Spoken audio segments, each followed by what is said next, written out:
Así que Shabbat Shalom a todos los que están aquí presentes, los que se han unido por internet. Muchas gracias por estar con nosotros. De nuevo, para aquellos que no me conocen, soy la doctora Nereida Romero, pastora de la congregación Yeshua en el Tamir en Brandon, Florida. Así que de nuevo muy agradecida que estén todos presentes. Continuando en el libro de Números, hoy la porción se llama Pinjas. Pinjas, vamos a hablar específicamente de Pinjas y se encuentra en el capítulo 25 de Números, verso 10, comenzando en el verso 10 hasta el capítulo 29, verso 40.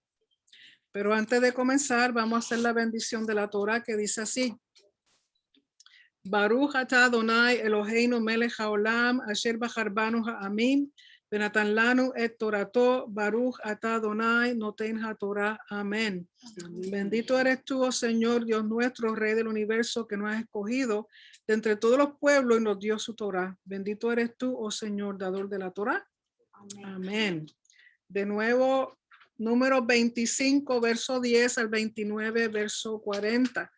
Pero antes de comenzar con el verso 10, quiero que vayamos al primer verso del capítulo 25 para que tengamos un contexto de lo que está ocurriendo y por qué el Señor hace algo muy especial con Pinjas. Capítulo 25, verso 1, dice así. Moraba Israel en Sitín. Ahora recordemos que la vez pasada habíamos hablado de que el rey de Moab había alquilado a un adivinador que se llamaba Balaam. ¿Okay? Sabemos el cuento de Balaam que fue a hacerlo por interés monetario. Y Hashem le había dicho que no maldijera al pueblo porque el rey de Moab quería maldecirlo. Pero terminó bendiciendo al pueblo de Israel 3 veces. Y además sabemos que dio unas profecías respecto al Mesías y cada cual se aparta. En la porción de la vez pasada se da a entender que cada cual partió por su lado, ¿verdad? Que el rey de Moab se fue a su lado y Balaam se fue de nuevo a su tierra. Y lo que nos dicen es lo que va a ocurrir ahora, lo que vamos a leer ahora fue que Balaam le dijo al rey de Moab, yo no los pude maldecir porque el Dios de Israel no me dejó hacerlo, pero yo te voy a decir cómo ellos mismos se van a maldecir. Van a hacer lo siguiente. Así que moraba Israel en Sitim y el pueblo empezó a fornicar con las hijas de Moab. Tenemos que entender que ellos están saliendo del desierto, casi ya son los 40 años y van a pasar por Moab, por Amón y por otras naciones. Y da a entender los comentarios que en lo que ellos transitan, ellos se van asociando con las personas de esas diferentes naciones, que según iban, habían ciertas poblaciones y ellos pues comenzaron a comerciar y a conocer y a hablar. Y además tenemos que recordar que Moab es pariente de Israel por Lot. Recuerden que Lot es sobrino de Abraham y sabemos lo que pasó con sus hijas y tienen a Moab y tienen a Amón. Por lo tanto, son parientes lejanos. Y se van comunicándose que ya tienen familiaridad de nuevo con el pueblo de Moab. Por lo tanto, llega un momento en que el rey de Moab acepta el consejo de Balaam y es que comienza a enviar a las mujeres o a las hijas de Moab hacia el pueblo de Israel. Verso 2, las cuales invitaban al pueblo a los sacrificios de sus dioses. Y el pueblo comió y se inclinó a sus dioses. Así acudió el pueblo a Baal Peor. Baal Peor, recuerden que Baal es un dios falso, es el dios de Moab. Y Baal, si ustedes hacen algún estudio de los dioses de Canaán, Baal era un dios que le dieron características muy parecidas a Hashem. Características de poderoso, de que tenía poder sobre los tiempos, las tormentas, las aguas, que era un tipo parecido en características con Hashem. Y peor, lógico, para nosotros fueron de mal en peor, pero el peor aquí es la ciudad o la región que ese Dios cubre. ¿Okay? Tenemos que entender que en el antiguo Medio Oriente los dioses eran familiares, locales, regionales y nacionales. ¿Ok? O sea que ellos tenían dioses para todos esos diferentes aspectos y niveles de la sociedad. Tenían dioses que eran personal, que les llamaban dioses familiares. Después tenían los de la comunidad local, después la región, después nacional, o sea que iban subiendo de nivel. Pero este pertenece al área de Peor, Baal Peor, por eso se llama así. Y el furor de Hashem se encendió contra Israel. Y Hashem dijo a Moisés, toma todos los príncipes del pueblo y ahórcalos ante Hashem delante del sol, y el ardor de la ira de Hashem se apartará de Israel. ¿Por qué va a ahorcar a todos los príncipes? Porque ellos, viendo lo que estaba pasando, no hicieron nada, teniendo autoridad, ¿ok? Porque, por si no lo saben, tan malo es el que hace la acción como aquel que viendo no hace nada para detenerlo. ¿Okay? Pues entonces estos líderes Dios mandó a que fueran ahorcados y puestos delante del sol y para que la ira de Hashem se aplacara. ¿Por qué los pone delante del sol? Recuerden que es dándole ¿cómo es? Recuerden que ellos, muchos en esa área adoraban al sol, como hacían en Egipto, los dioses del sol, los dioses de la luna, los dioses, o sea, ellos tenían un Dios para todas las cosas. Y cuando dice que ahorcarlos era una exhibición pública para que el pueblo viera que Hashem estaba enojado por lo que habían hecho. Verso 5. Entonces Moisés dijo a los jueces de Israel, que son oficiales más altos que los príncipes, matar cada uno a aquellos de los vuestros que se han juntado con Baal Peor. O sea, aquellos que han participado en esta fornicación, esta idolatría, hay que eliminarlo. Y aquí un varón de los hijos de Israel vino y trajo una madianita. Así que tenemos de nuevo la complicidad entre Moab y los madianitas. Entonces este individuo trae una madianita a sus hermanos a ojos de Moisés y de toda la congregación de los hijos de Israel mientras lloraban ellos a la puerta del tabernáculo de reunión. O sea, a la gente que no participó de esta idolatría, esta fornicación, ellos están llorando, están frente al tabernáculo llorando. Moisés está, imagino que Moisés está en shock, porque él dirá, después de tantos años, para complicar las cosas, también hacen algo así. Y ellos están llorando, pero este individuo lo que hace es que pasa con esta muchacha, con esta mujer, esta madianita, de frente al tabernáculo y plantan una tienda cerca del Mishkan. Y tenemos que entender que cerca del Mishkan es un espacio sagrado. ¿Okay? Y si ustedes, lógico, lamentablemente en español e inglés no se ve, pero cuando usted lee la tienda que él usa, que él monta, que él levanta, en hebreo se sabe que es una tienda que era para fornicar, una tienda que era para idolatría, una tienda especial en la cual ellos iban a hacer lo que iban a hacer. ¿Okay? Entonces la gente está llorando y están en shock. ¿Qué sucede? Verso 7. Y lo vio Pinjas, no es Finés, es Pinjas, hijo de Eleazar, hijo del sacerdote Aarón, y se levantó de en medio de la congregación y tomó una lanza en su mano y fue tras el varón de Israel a la tienda. Ahí ese término es diferente a tienda regular. Te da a entender que es un lugar de idolatría. Y los alanció a ambos. Aquí no dice al varón de Israel y a la mujer por su vientre. Aquí dice por su vientre, pero en el hebreo se entiende que fue por su genitalia, por donde mismo estaban teniendo acto sexual. Por ahí fue que los lanzó. El varón de Israel y la mujer por su vientre, y cesó la mortandad de los hijos de Israel, y murieron de aquella mortandad 24,000 personas. 24,000 personas. Ahora entramos a la porción de hoy. Pinjas dice en el verso 10. Entonces Hashem habló a Moisés diciendo, Pinjas, hijo de Eleazar, hijo del sacerdote Aarón, ha hecho apartar mi furor de los hijos de Israel, llevado de celo entre ellos, por lo cual yo no he consumido en mi celo a los hijos de Israel. O sea que Pinjas hizo algo que hasta ese momento nadie había hecho, todo el mundo estaba en shock. Y si usted lee los comentarios relacionados con esta porción, hay ¿cómo es? Algunos están a favor de lo que hizo Pinjas, mientras que hay otro grupo que está en contra de lo que hizo Pinjas. Porque unos dicen ¿Quién era él para tomarse ese derecho de salir y matar a un príncipe de Israel? ¿Quién era él? ¿Okay? ¿Por qué? Porque resulta que Eleazar, hijo de Aarón, se había casado con una madianita. La esposa, la mamá de Pinjas es una madianita que dicen que era hija de Jetro. ¿Recuerdan Jetro? Jetro es el suegro de Moisés, que era sacerdote de Madián.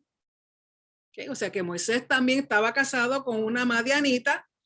Eleazar, su sobrino, está casado con una madianita.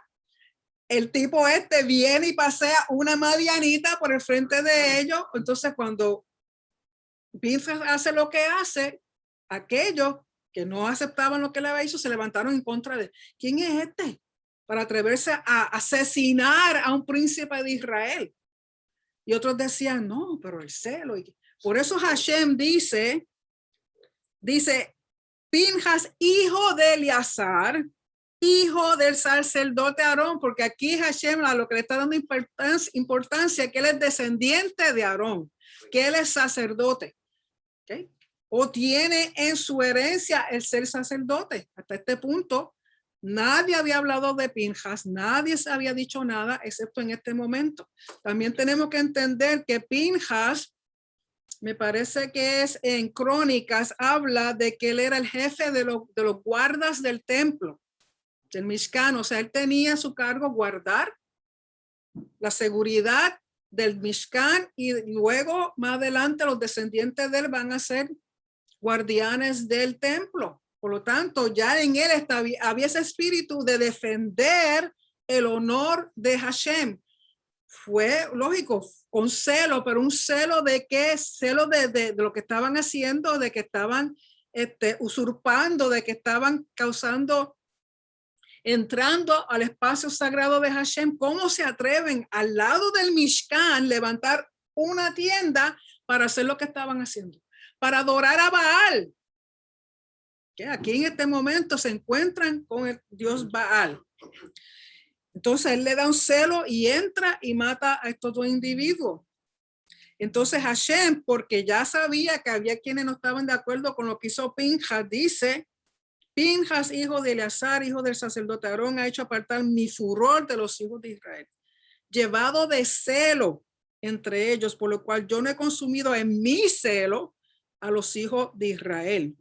Verso 12, por tanto diles, aquí no dice dile a Pinjas, le está diciendo dile al pueblo, he aquí yo establezco mi pacto de paz con él, mi pacto de shalom con él, y tendrá él, o sea Pinjas, y su descendencia después de él, un pacto del sacerdocio perpetuo, por cuanto tuvo celo por su Dios e hizo expiación por los hijos de Israel. Si Pinjas no hace eso, hubieran sido más de 24,000 los que hubieran muerto. Él por su celo, por defender el honor de Hashem, por ver lo que estaban haciendo, él entró, hizo justicia. ¿Okay? Él no pudo aguantar. Es como cuando Yeshua vio todas las cosas que estaban vendiendo en el templo, que le estaban robando a la gente. El Señor no fue donde ellos, mira mi hijo, no hagas eso. Él salió enfurecido y viró las mesas y tiró todas las cosas con coraje. ¿Por qué? Porque estaban deshonrando el lugar de su padre, la casa de su padre, el espacio sagrado, la santidad de la presencia de Hashem. Pues Pinjas hizo lo mismo. O sea, hay un momento en que uno puede darle coraje, como digo yo, coraje santo. Cuando es para hacer rectitud y justicia, cuando uno ve que lo que están haciendo va en contra del honor de Hashem, va en contra de lo que él ha escrito, va en contra de sus cosas santas. ¿Okay? Uno tiene derecho. Eso tiene que ser Moisés. Y entonces, en vez de hacerlo Moisés de nuevo, yo me imagino que Moisés definitivamente tiene que haber estado en shock porque le 40 años, todo lo que han hecho, entonces culminan, quieren terminar con esto. Por lo tanto, ¿qué sucede? Verso 14, y el nombre del varón que fue muerto con la madianita era Zimri, hijo de Salu, jefe de una familia de la tribu de Simeón. Y si ustedes saben que Simeón y Leví eran muy juntitos, siempre estaban juntitos haciendo las cosas. O sea que Simeón conoce muy bien a la tribu de Leví. Recuerda que de Leví es que vienen los sacerdotes, eran bien cercanos, eran hermanos que nacieron uno detrás del otro. Y el nombre de la mujer madianita muerta era Cosbi, hija de Zur, príncipe de pueblos, padre de familia en Madián. O sea que no era cualquier muchacha, esta muchacha era una princesa de Madián. No tan solo eso, este individuo Zimri era un príncipe también dentro de la tribu de Simeón. Y usted sabe dónde, se recuerda dónde estaba localizado la tribu de Simeón. Recuerden que Hashem los puso alrededor y los puso en orden. Ustedes saben dónde estaba Simeón ubicado, ¿se acuerdan? Simeón estaba ubicado al sur. ¿Quién estaba al sur? Rubén, los coatitas y Simeón. Rubén, sabemos que Rubén se unió a Coré. Todos eran del mismo lugar. La rebeldía, la usurpación, el mal, la desobediencia, el no querer escuchar y aceptar la autoridad de Moisés y de Aarón, eran todos vecinitos. Simeón, los coatitas y Rubén. Todos andaban, todos, como decía mi madre, cortados con la misma tijera. Por lo tanto, Simeón no era cualquier persona. ¿Qué sucede? Verso 16, y Hashem habló a Moisés diciendo, hostigar a los madianitas y heridlos. No menciona a Moab, a pesar de que Moab estaba también envuelto en esta situación. Ellos no podían tocar a Moab. ¿Por qué? Porque Moab es pariente de Israel. Y aunque los madianitas son parientes hasta cierto punto, porque si ustedes saben dónde vino Madián, Madián vino de la relación de Abraham con Ketura. Pero si también recuerdan que cuando Isaac estaba creciendo, él envió todos esos hijos que tuvo con Ketura fuera de la casa, le dio regalos, le dio herencia, pero lo sacó. ¿Por qué? Porque Isaac era el que iba a heredarlo todo y era el que se iba a quedar con todas las posesiones de Abraham. Por lo tanto, quizá por eso los madianitas le tenían también una... ¿Ok? Al principio eran muy amigables con Israel, pero llegó un momento en que también sintieron odio por Israel. Y por eso Hashem dice, hostigar a los madianitas y herirlos, por cuanto ellos os afligieron a vosotros con sus ardides, con que os han engañado en lo tocante a Baal Peor, que es idolatría, y en lo tocante a Cosbi, que es fornicación, porque esta gente no era, aunque estaban envueltos en relación sexual, vamos a ver que no era por fertilidad. Si ustedes saben que se hacía culto por fertilidad, teniendo relaciones dedicadas a los dioses paganos. En este caso, vamos a ver que el Salmo 106, es más, vayan ahí un momentito, Salmo 106, verso 28 al 31. ¿Qué tipo de idolatría estaban haciendo ellos en términos cuando estaban en la tienda? Salmo 106, verso 28 al 31. Salmo 106, bien interesante, les aconsejo que lo lean porque le da un resumen del pueblo de Israel. En el verso 28 de Salmo 106 dice, se unieron a sí mismos a Baal Peor, hablando del pueblo de Israel, y comieron los sacrificios de los muertos. Wow. Ellos lo que estaban celebrando era la muerte, celebrando dioses que tenían que ver con muerte. ¿Okay? Imagínense, está en el espacio sagrado de Hashem que tiene que ver con vida y ellos están celebrando la muerte, teniendo actos sexuales, fornicando con estas mujeres en una tienda que le pusieron justo al lado del Mishkan. ¿Okay? Por lo tanto, dice, comieron los sacrificios de los muertos, provocaron la ira de Dios con sus obras y se desarrolló la mortandad entre ellos. No dice qué tipo de plaga era, pero era lo suficiente para matar en segundos 24,000 personas. Entonces se levantó Pinjas e hizo juicio. Ahí la palabra juicio en el hebreo es palel, palel, de donde sacamos la palabra tefilá, oración. ¿Okay? Porque palel aquí lo traducen como juicio porque tenemos que entender que la oración es un tipo de juicio. Cuando uno hace oración a Dios, uno está haciendo juicio de uno mismo. ¿Okay? Cuando uno ora a Dios, uno mismo debe a veces escucharse porque lo que sale de uno es juicio con uno mismo. Por eso la palabra palel, tefilá y palel viene de la misma raíz. Entonces se levantó Pinjas e hizo juicio y se detuvo la plaga. Y le fue contado por justicia, por rectitud. De nuevo, justicia y rectitud son el fundamento del trono de Hashem. De generación en generación para siempre. O sea, lo que él hizo no fue simplemente por celo, sino que él trajo justicia y rectitud a la presencia de Dios, a su lugar santo. Y por eso Hashem le otorga un pacto de shalom y un sacerdocio perpetuo. Si ustedes se leen también en Crónicas, en Ezequiel, en Crónicas, vas a ver el linaje de Pinjas, y del linaje de Pinjas sale el sacerdote Sadoc. Sadoc de Sadik, también de rectitud. Y Sadoc fue el sacerdote que se mantuvo fiel a David cuando David era rey. Y a Sadoc, ustedes leen en Ezequiel, si buscan en Ezequiel 44:15, en Ezequiel 44:15 al 16 habla de Sadoc, porque fueron los sacerdotes que mantuvieron fiel y cumpliendo las cosas del templo. Por lo tanto, es descendiente de Pinjas, descendiente de Pinjas. Así que Pinjas también, vayan un momentito a Isaías 54. Isaías 54:10. Hablando con respecto al pacto de paz. O sea, el pacto de paz no es cualquier cosa, ¿no? Lógico, paz en español no da el mismo entendimiento que shalom. Shalom en hebreo significa estar completo, que nada te falta, nada está roto en todos los aspectos de tu vida, salud, prosperidad, finanza, social, familia, en todos los aspectos de tu vida hay plenitud. Eso es lo que es tener shalom. En Isaías 54:10 dice: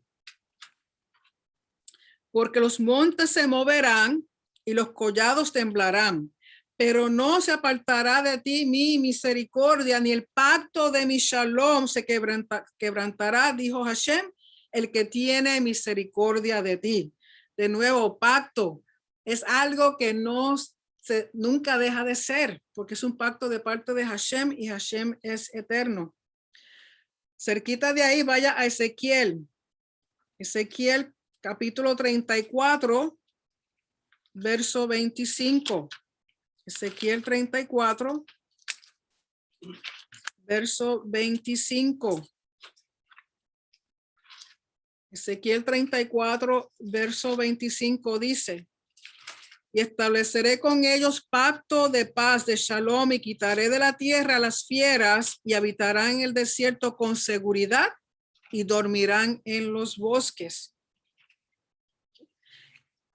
Y de nuevo, lamentablemente solamente se ve en el hebreo, algunas Biblias lo tienen, pero otras no. A veces usted lo puede ver en una Torá. En la Torá usted va a encontrar que cuando usted está leyendo donde dice pacto de shalom, que el Señor hace con el pacto de shalom, el término shalom está escrito de una forma defectuosa. ¿Sí?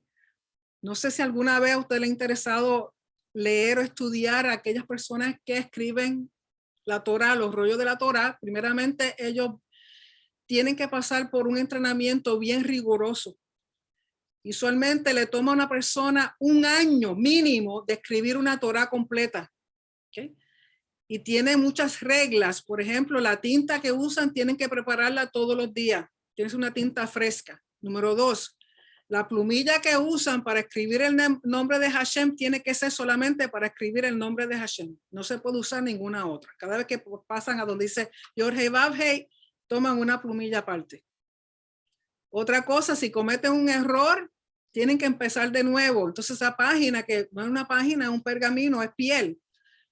La enrollan y se entierra. Nada se bota, todo se entierra. ¿Por qué? Porque entienden que la palabra tiene vida, es vida, por lo tanto se trata como una vida.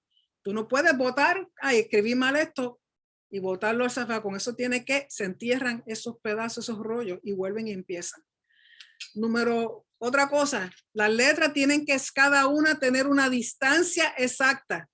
Cada letra no puede ser ni más grande ni más pequeña. O sea, es una cosa, una precisión increíble. Por lo tanto, el que es entrenado para eso, otra cosa que mientras está escribiendo, cada letra la tiene que cantar. Cada letra la tiene que cantar. Y básicamente está cantando toda la Torá según la va escribiendo. Es fascinante. Si alguna vez interesa, busque lo que escriben la Torá y lean bien lo que ellos. Entonces, no se puede cometer ningún error. Ningún error. Sin embargo, la palabra shalom, donde él dice, he aquí yo establezco mi pacto de shalom con él, tiene un defecto. Y espero que esto lo puedan ver desde donde ustedes están.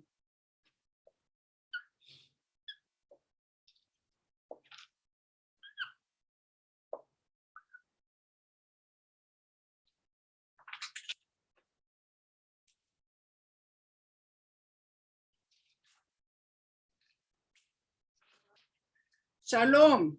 Está la Shin, la Lamed, la Vav y la Mem Sofit. ¿Okay? Pero escribí en rojo la Vav. Esta que está aquí. Si ustedes miran, ¿qué tiene esa Vav? Si pueden ver. Que está partida.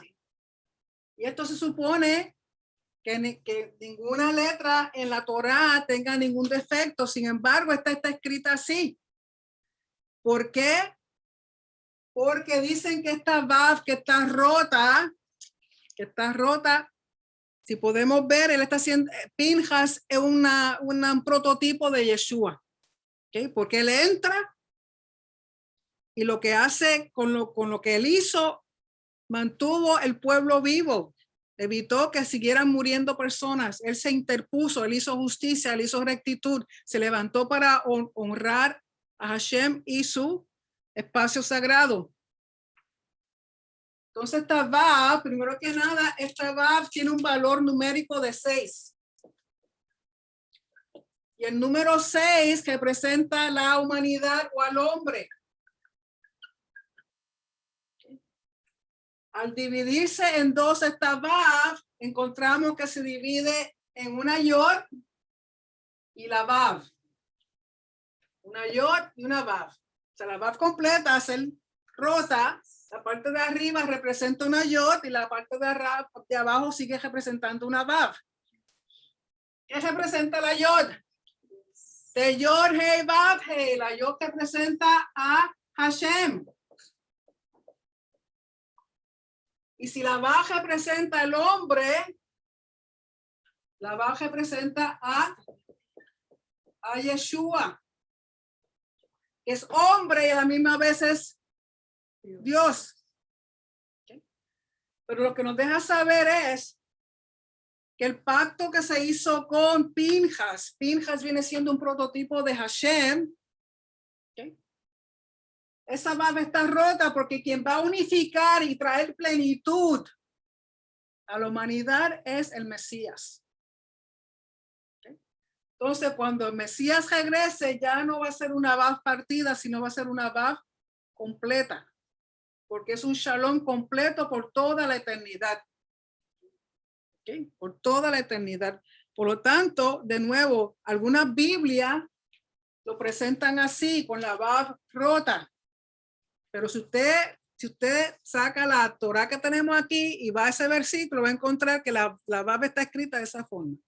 Es donde único he aceptado esa Vav así. Porque ellos entienden que esa Vav va a ser unificada, hecha una cuando el Mesías venga a traer paz sobre la tierra completa a toda la humanidad. ¿Okay? Así que es bien importante porque Pinjas representa a Yeshua en ese aspecto, que es el único que realmente nos puede dar paz. Así que en inglés le llaman la broken Vav. Y de nuevo, si usted lee solamente Si no consideran esta parte de la Vav, sino la parte de arriba, siendo una Yud, se le leería Shalim. Shalim significa completo. ¿Okay? Shalim significa completo. Pero cuando esté unificada la Vav, es completo en todas las cosas. Por medio del Mesías. Por medio del Mesías. ¿Okay? Y una cosa que dicen los judíos, en los midrash que ellos hacen, los midrash son los estudios más profundos de la Torá y donde ellos pues añaden más cositas y lo hacen un poquito más elaborado. Ellos dicen que cuando Hashem le habló de darle este pacto de Shalom y de un sacerdocio perpetuo, ellos entienden que lo que le estaba diciendo a Pinjas es que Pinjas nunca iba a morir. Que Pinjas nunca iba a morir. Entonces ellos dicen que Pinjas no era otra cosa que Elías, que el profeta Elías. Ustedes saben que el profeta Elías es el que viene a traer restauración y preparar el camino para el Mesías. Entonces ellos dicen que Pinjas realmente, cuando Elías aparece, es Pinjas porque Pinjas nunca murió. ¿Okay? Es una forma que ellos entienden. ¿Okay? Por eso en la Pascua, en Pesach, se pone un vasito aparte para Elías, porque Elías es que estamos esperando que va a anunciar la venida del Mesías. ¿Okay? También lo hacen cuando van a circuncidar a un bebé. Preparan un lugar para la presencia de Pinjas, que es Elías, para que esa circuncisión sea válida. Lógico, estos son midrash de parte de los judíos. Comentarios de ellos, ¿ok? Pero es interesante cómo ellos lo ven. ¿Okay? Por lo tanto, Pinjas es bien importante en ese sentido. ¿Okay? Y sabemos que, como estábamos leyendo, que tienen que hostigar a los madianitas y herirlo porque dice, por cuanto en el verso 18 de Números, por cuanto ellos os afligieron a vosotros con sus ardides, con que os ha engañado en lo tocante a Baal Peor, que es la idolatría, y lo tocante a Cosbi, que es la inmoralidad sexual, que eran una forma de darle culto a los muertos. Hija del príncipe de Madián, su hermana, la cual fue muerta el día de la mortandad por causa de Baal Peor. Capítulo 26. Aconteció después de la mortandad que Hashem habló a Moisés y a Eleazar, hijo del sacerdote Aarón, diciendo: tomar el censo o levantar la cabeza de toda la congregación de los hijos de Israel de 20 años arriba, por las casas de sus padres y todos los que puedan salir a la guerra en Israel. Y sabemos que ellos están en los campos de Moab esperando para cruzar a la tierra prometida. Y una vez lleguen a la tierra prometida, se va a comenzar a darle sus propiedades, da la parte que le corresponde a cada tribu. Y comienzan con Rubén y da los números. Después le sigue Simeón. Y resulta que de todas las tribus, el que tuvo un descenso o que bajó la población fue Simeón. Porque Simeón, cuando se hizo el primer censo, tenía 59,300 varones de 20 años para arriba. Y esta vez tiene más que 22,200. Más de la mitad. ¿Por qué? Porque recuerden que Zimri era de la tribu de Simeón y él vino a presentarle a sus hermanos, a la madianita, como quien dice: miren, hagan lo que yo estoy haciendo, no hay ningún problema. Somos príncipes de las tribus, vamos. Pues en la plaga se deduce que la mayoría de las personas que murieron fueron de la tribu de Simeón. Por lo tanto, de 59,300 bajaron a 22,200. Y luego siguen con los hijos de Gad, con los hijos de Judá, con los hijos de Isaacar, con los hijos de Zabulón, con los hijos de José, que para términos de tierra, de terreno, de propiedad, los dividen entre Manasés y Efraín. Luego los hijos de Benjamín, los hijos de Dan, los hijos de Aser, los hijos de Neftalí. Y si usted va al versículo 51 del capítulo 26, si usted va al verso 51, da el total que dice: estos son los contados de los hijos de Israel, 601,730. Que si usted compara con el primer censo, hay una diferencia de 1,820. Son 1,820 menos que la primera vez que se contaron. Que la verdad, con todos los muertos que han habido, yo creo que no, realmente no es tanta la diferencia. ¿Okay? 1820 menos. Recuerden que los únicos que están contando son los varones mayores de 20 años que pueden ir a guerra. ¿Okay? Pero este censo tiene que ver con dos cosas en particular. Dice en el verso 52, y habló Hashem a Moisés diciendo, a esto se repartirá la tierra en heredad por la cuenta de los nombres. A los más darás mayor heredad y a los menos menor. Y a cada uno se le dará su heredad conforme a sus contados. Las palabras se contaron para saber quién era la familia que tenía más familia y quién era los que tenían menos. Que la lógica te da, si tú tienes mucha familia, pues entonces el pedazo de terreno que se te va a dar va a ser más grande. Y si tú tienes tu familia es pequeña, pues entonces se te da un terreno más pequeño. Por eso se contaron. Entonces la segunda parte dice, pero la tierra será repartida por suerte o lotería. Recuerden que estamos hablando de eso los otros días.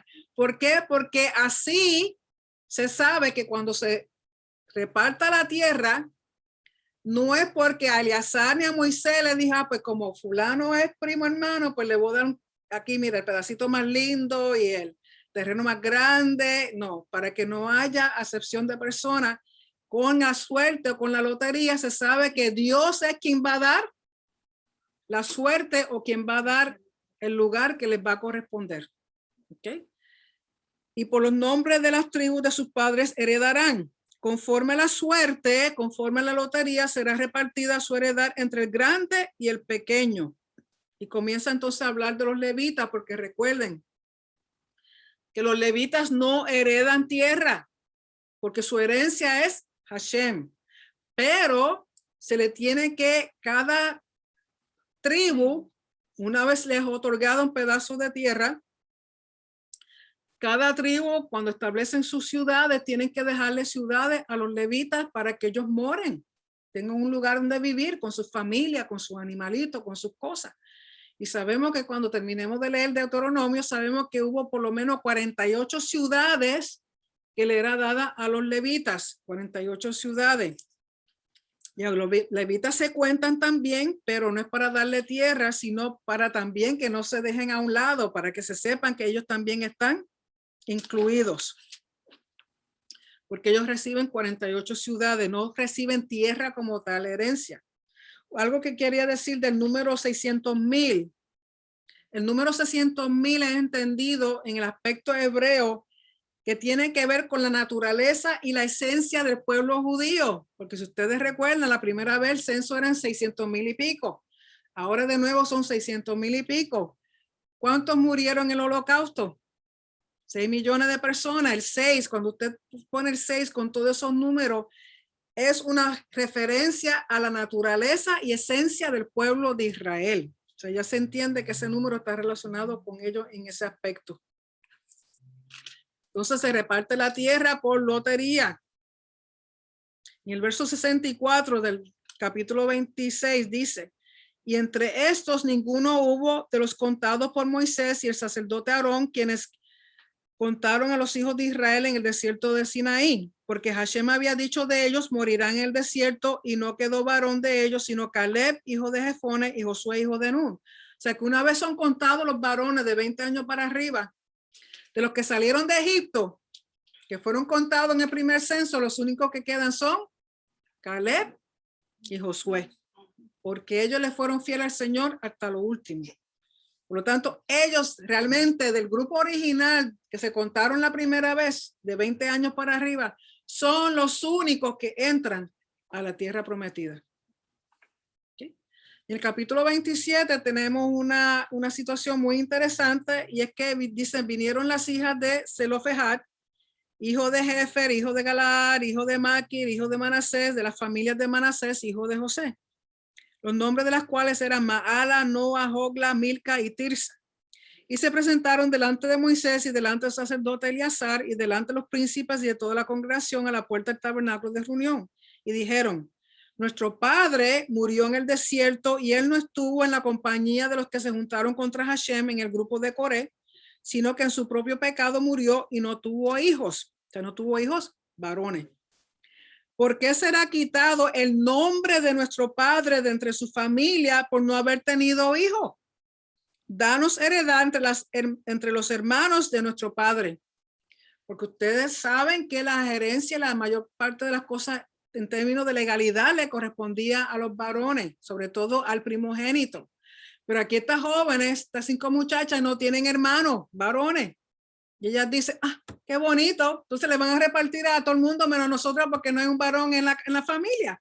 Eso no es justo. ¿Por qué? Porque si no le dan terreno, no le dan tierra, que fue lo que le prometieron a las tribus, dice, pues entonces el nombre de mi papá se va a desaparecer. El honor. Recuerden que esto es una sociedad que tiene que ver con honor y vergüenza. Entonces ellas dicen, pues, se va a perder el honor de mi padre. Nosotros no tenemos culpa de que él no tuvo hijos varones. Y Moisés llevó su causa delante de Hashem. ¿Por qué? Porque esto nunca se había visto en el pueblo de Israel. Pero si usted estudia las leyes de la cultura alrededor, algunas de las culturas permitían derechos a las mujeres en términos de propiedad. O sea que no era algo que no se veía. No era muy común, pero sí habían casos en que se permitía. Entonces aquí Moisés, esto es nuevo para él. Y dice, entonces va a consultar a Hashem. En el verso 6, y Hashem respondió a Moisés diciendo, bien dicen las hijas de Zelofehad, les dará la posesión de una heredad entre los hermanos de su padre y traspasará la heredad de su padre a ellas. Y a los hijos de Israel hablarás diciendo, cuando alguno muriere sin hijos, traspasaré su herencia a su hija. Si no tuviere hija, daré su herencia a sus hermanos. Y si no tuviera hermanos, daré su herencia a los hermanos de su padre. Y si su padre no tuviera hermanos, daré su herencia al pariente más cercano de su linaje. Y de este será. Y para los hijos de Israel, esto será por estatuto de derecho, como Hashem mandó a Moisés. Por lo tanto, debido a estas jóvenes, se hizo una ley permanente con respecto a la herencia, de cómo dar herencia. Y comienza, si no hay hijos varones, pues entonces las hijas mujeres. Si no hay hijos de ningún lado, pues entonces se empieza a repartir de acuerdo al pariente más cercano. La cosa es que nadie se quede sin propiedad, porque de nuevo, la propiedad, la tierra, tiene que ver con el legado del honor, del nombre, de la familia y de la tribu. Por lo tanto, gracias mis hijas que nos dieron herencia a nosotros también. ¿Okay? En el verso 12 del capítulo 27 tenemos que ya Hashem le está diciendo a Moisés, empaca las maletas que te van.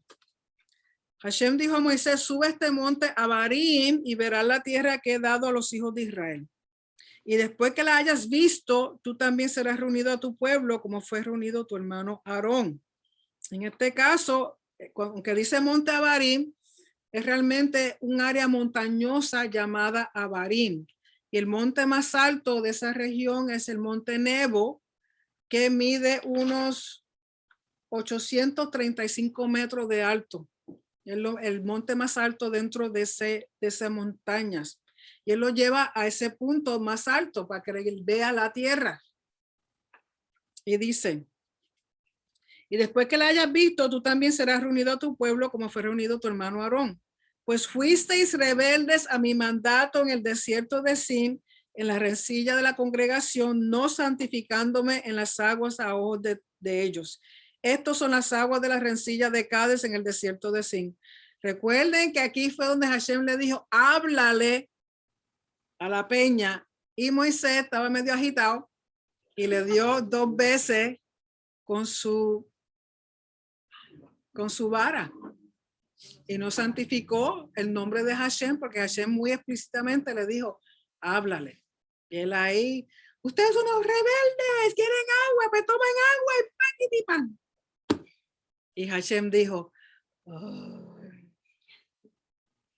por eso no entra a la tierra. Pero Dios, Hashem le da, con mirar puede ver donde está. Es interesante que en el verso 12 dice, y verás, y en el verso 13 dice, hayas visto.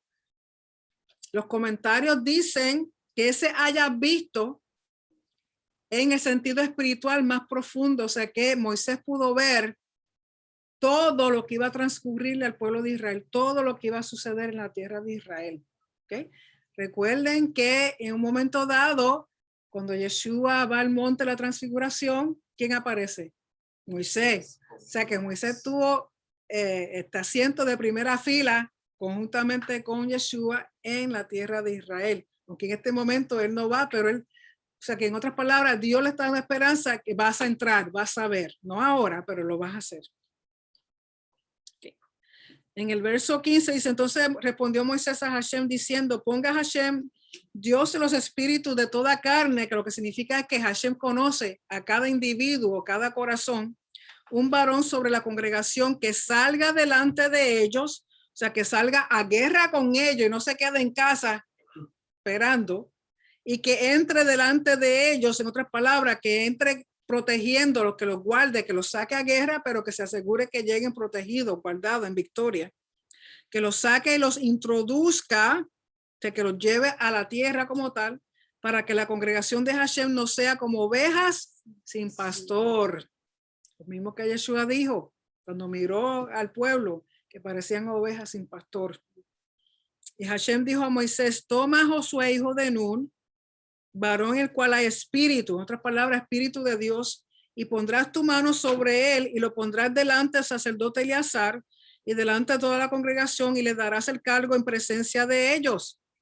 Y pondrás de tu dignidad o de tu sabiduría o de tu entendimiento o de tu honor sobre él para que toda la congregación de los hijos de Israel le obedezca.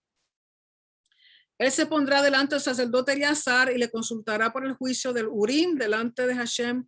Por el dicho de él saldrán y por el dicho de él entrarán, él y todos los hijos de Israel con él y toda la congregación. O sea que aquí hay una transferencia de liderato, de autoridad. Cuando Moisés le impone las manos delante de todos, porque todos tienen que ser testigos de que ahora es Josué el quien los va a llevar, Josué el que va a ser el líder, porque recuerden que a Moisés ya le dijeron, tú no vas para ningún lado, estate quieto. ¿Viste? Pero te estás tranquilo porque tú no vas a entrar a la tierra. Quien va a entrar es Josué. Y eso también lo podemos ver en el sentido de que ¿quién es que nos trae al Padre? Yeshua, es por medio de Yeshua que venimos al Padre. Él es quien nos entra al reino. ¿Okay? Y Yehoshua es la forma larga del nombre Yeshua. En otras palabras, Yeshua es como decir el apodo de Yehoshua. Que lo más probable el nombre de Yeshua realmente era Yehoshua, pero le decían Yeshua. Que los dos tienen que ver con salvación. Y Moisés hizo como Hashem le había mandado, pues tomó a Josué y lo puso delante del sacerdote Eleazar y de toda la congregación. Y puso sobre él sus manos y le dio el cargo como Hashem había mandado por mano de Moisés. Y aún hoy día, en las ordenaciones, sobre todo también en las ordenaciones judías, le llaman simja, le ponen las manos a las personas porque es una forma de darle autoridad, una forma de mostrarle a los demás que esta persona está recibiendo autoridad y liderato para la posición en la cual está siendo llamado. Y luego el capítulo 28, no nos va a dar tiempo ir por todo lo que dice, pero si usted lo ha leído, voy a leer los primeros versículos que dice, habló Hashem a Moisés diciendo, manda a los hijos de Israel y diles, mi ofrenda, mi pan con mis ofrendas encendidas en olor grato a mí, guardaréis ofreciéndomelo a su tiempo. Ya todo este primer verso tiene que ver con Hashem. Mi, todo es con referente a él. Ya él se hizo cargo de dejarle un líder al pueblo. Ya él se hizo cargo de asegurarle a Moisés para dónde va. Ya hizo cargo de muchas cosas. Y ahora está diciendo, ahora me toca a mí. Yo necesito que ustedes en esto me complazcan, que ustedes en esto me sean obedientes. En ofrendas encendidas y ofrecerlas a su tiempo, en el Moedim, a su tiempo, los Moed. Y les dirás, esta es la ofrenda encendida que ofreceréis a Hashem. 2 corderos sin tacha de 1 año cada día será el holocausto continuo. Que en el hebreo la palabra tamid, continuo o eterno. 1 cordero ofrecerá por la mañana y el otro cordero ofreceréis a la caída de la tarde. Y la 10ª parte de 1 efa de flor de harina amasada con 1/4 de un hin de aceite de oliva machacada en ofrenda. es holocausto continuo, holocausto tamid, que fue ordenado en el monte Sinai para olor grato, ofrenda encendida a Hashem, o sea, un holocausto. Recuerden que el holocausto es la ofrenda que se consumida completamente en el altar. Y la cuarta parte de un hin con cada cordero derramará libación de vino superior ante Hashem en el santuario. Y ofrecerás el segundo cordero a la caída de la tarde. Conforme la ofrenda de la mañana y conforme a su libación, ofrecerás ofrenda encendida en olor grato a Hashem. O sea que esta ofrenda, el tamid, es una ofrenda que se hace 2 veces al día, por la mañana y por la tarde. Tiene que estar acompañada de la ofrenda minja, lo que llaman la flor de harina, aceite y libación, que es el vino. Eso siempre tiene que ir con la ofrenda tamid.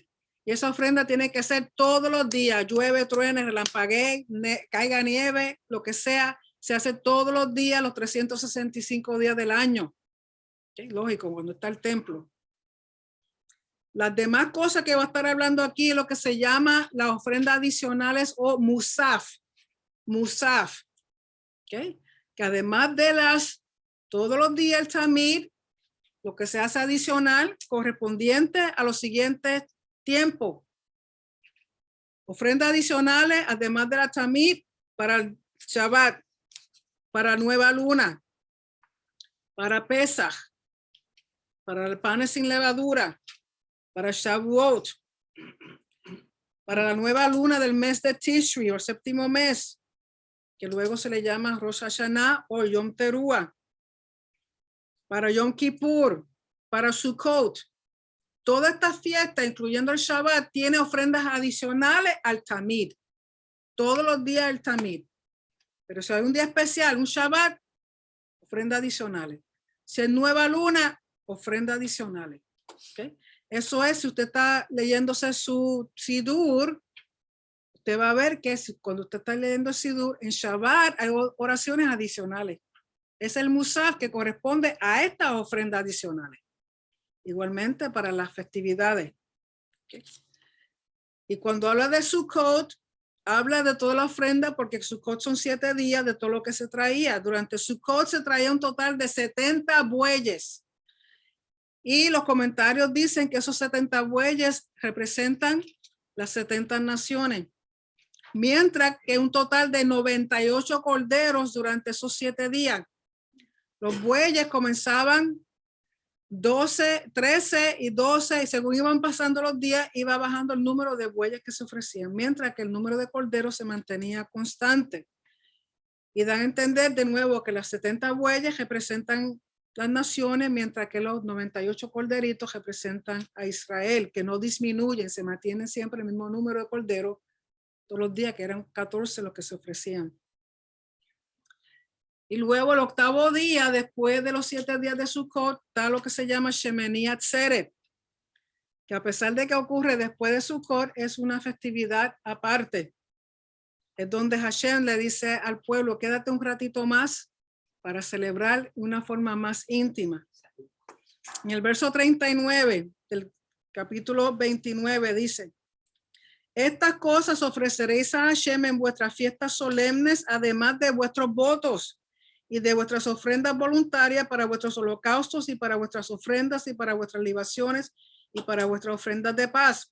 Otras palabras, cuando las personas venían a celebrar las fiestas grandes, si habían hecho un voto de algo, aprovechaban que están subiendo al monte, que están subiendo a Jerusalén para entonces hacer, además de las ofrendas de la fiesta, si habían hecho algún voto, si habían dedicado algo a Hashem, ofrendas voluntarias, lo que fuera, también lo hacían en ese momento. Y Moisés dijo a los hijos de Israel conforme a todo lo que lo que Hashem le había mandado. Por lo tanto, la ofrenda tamid es una ofrenda comunitaria en nombre del pueblo, por eso se ofrenda todos los días. Y la intención es presentar continuas acciones de gracias al Eterno y demostrar cumplimiento del pacto. O sea, la razón de tener la ofrenda tamid todos los días es porque una ofrenda que representa al pueblo completo, la gratitud del pueblo y el cumplimiento del pacto. Es interesante que dice, el comentario decía que cualquier interrupción de la ofrenda tamid, de la ofrenda continua, podría provocar serias consecuencias al pueblo. ¿Okay? Tan pronto, si se deja de hacer la ofrenda tamid, eso trae consecuencias adversas al pueblo. Y eso lo podemos ver. Vayan a Daniel. Vayan al libro de Daniel, capítulo 8. Daniel, capítulo 8, verso 11 al 14.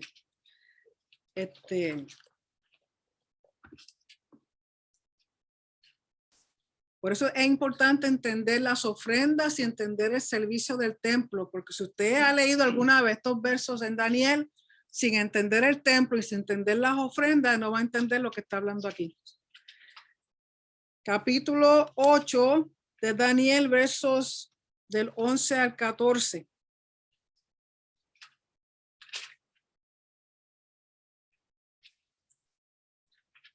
Aún se engrandeció contra el príncipe de los ejércitos y por él fue quitado el continuo sacrificio.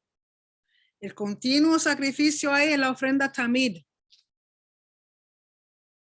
Vamos a empezar en el 9 para contexto. Y de uno de ellos salió un cuerno pequeño que creció mucho al sur y al oriente y hacia la tierra gloriosa. Y se engrandeció hasta el ejército del cielo y parte del ejército y de las estrellas echó por tierra y las pisoteó. Ahí no está hablando ni de Satanás ni que cayeron ángeles. Recuerden que esos son términos cósmicos para hablar de reyes y para hablar de gobiernos. Cuando habla de que estrellas bajaron y de que se cayó fulano y sultano y mengano, está hablando en términos cósmicos referente a reyes y gobiernos. No está hablando ni de Satanás ni de ángeles caídos. Eso es soñar con pajaritos preñados. Y se engrandeció hasta el ejército del cielo y parte del ejército de la estrella echó por tierra y las pisoteó. Ahí está hablando de dominio como rey. ¿Okay? Aún se engrandeció este individuo, aún se engrandeció contra el príncipe de los ejércitos y por él fue quitado el continuo sacrificio, por él fue quitado la ofrenda tamid. Y el lugar de su santuario fue echado por tierra. Y a causa de la prevaricación le fue entregado el ejército junto con el continuo sacrificio, la ofrenda tamid. Y echó por tierra la verdad e hizo cuanto quiso y prosperó. Entonces oía un santo que hablaba y otro de los santos preguntó a aquel que hablaba, ¿hasta cuándo durará la visión del continuo sacrificio de la ofrenda tamid? Y la prevaricación asoladora entregando el santuario y el ejército para ser pisoteado. Y él dijo, hasta 2300 tardes y mañanas, luego el santuario será purificado. Si usted no entiende esos versos en base a la ofrenda tamid, usted no va a entender de qué está hablando Daniel. Porque Daniel está hablando de cuando los griegos vinieron y destruyeron el templo. Antíoco. ¿Qué fue lo primero que eliminaron? La ofrenda tamid. Cuando venga el antimesías y ocurra lo que va a ocurrir en el templo, tiene que ocurrir. ¿Por qué? Porque esa ofrenda tamid, porque ustedes saben que quieren poner el templo de nuevo. Se va a comenzar la ofrenda y con lo primero que van a comenzar son con la ofrenda tamid, porque es un mandamiento de que todos los días se tienen que ofrendar 2 corderos, uno por la mañana, por la tarde, porque representa al pueblo de Israel, representa las acciones de gracia del pueblo de Israel, representa el cumplimiento del pacto del pueblo de Israel. Vamos a suponer que estamos vivos cuando pongan ese altar y comiencen a hacer ofrenda. Empiezan con la ofrenda tamid. Tan pronto la quiten de nuevo, hello, yo te va a saber lo que eso significa. ¿Ok? Por lo tanto, si usted no conoce las ofrendas ni conoce el templo, el 98% de las cosas que usted en la Biblia no va a entender. ¿Okay? Así que con eso termino la porción de esta noche. Vamos a pasar un momentito a si hay preguntas o comentarios.